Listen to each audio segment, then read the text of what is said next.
It was really a class action. Really a class action with people that were determined that they weren't going to take it anymore. And that blew up in Walker's face. He tried his damnedest on more than one occasion to break that. Who helped him diminish the impact of that? Unfortunately, again, it was some of the labor leaders. We've got to be frank and honest about this. The same as Rose was talking about the 1877 question. You know, there was only a few that stood tall. Only a few.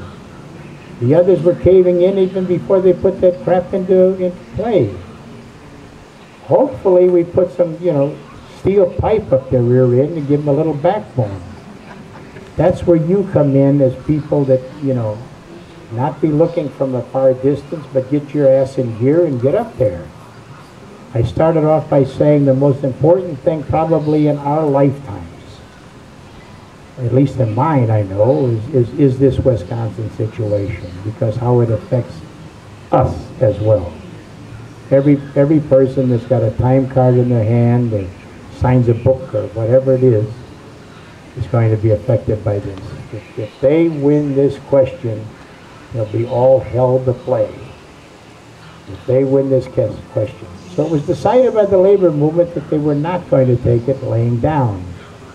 Had to coax a lot of people to do that, and then they applied a provision in the Constitution of Wisconsin of a right to recall after 1 year of actual law passage.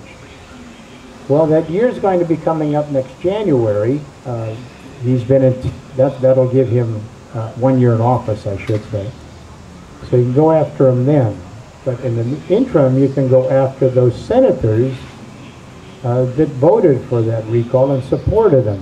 Voted for that implementation of taking back and supported Walker.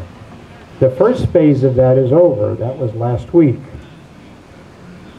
The Republican Party, believe it or not, loaded up the Democratic side of the ballot with a lot of phony candidates.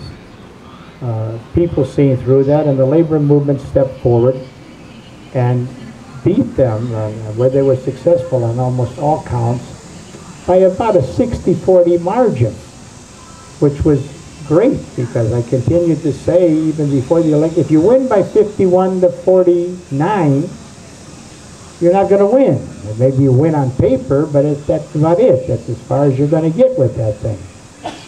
You got to kick ass. And when you kick them ass and you got them down, you kick them in the balls. And when he can't get up, then you kick him in the neck. That's how you destroy a bastard like that. Excuse me, but I get carried away. I mean, there's been snakes in my neighborhood all my life. Walker belongs there. So now we've got faced a recall election for the governor, which will take place this coming January.